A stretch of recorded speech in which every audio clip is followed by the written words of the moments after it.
Hinataw ng 2x2 ang isang lalaki nagbanta umanong mamaril sa Tondo, Maynila. Sumuko naman ang 19 anyos na suspect. Ang paliwanag ng kanyang kampo sa unang balita ni Jomer Apresto.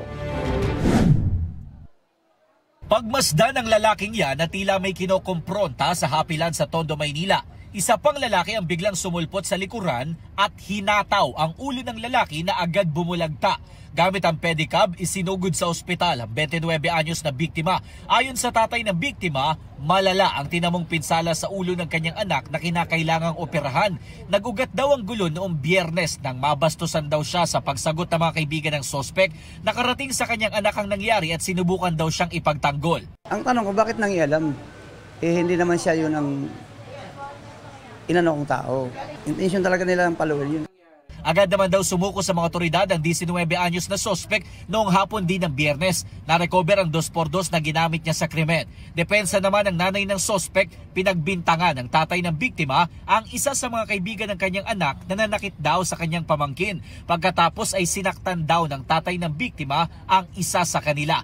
Aminado ang tatay ng biktima. Nagwawala na rin po, tapos pinagbabantaan po silang babarilin isa-isa. Yung anak ko po, syempre parang sabi niya po sa akin, nagdilim na raw po yung paningin niya kasi bukod sa sinapak na po yung tropa niya, ginanon pa daw po sila.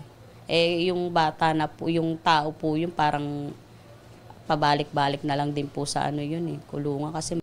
Gayunman, humingi siya ng paumanhin sa pamilya ng biktima. Sinisikap din daw nilang maghanap ng pera para makatulong sa gasto sa ospital ng biktima.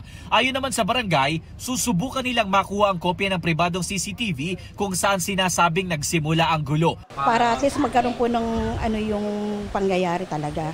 Kung ano talaga ang punot dulo na pinagmulan po.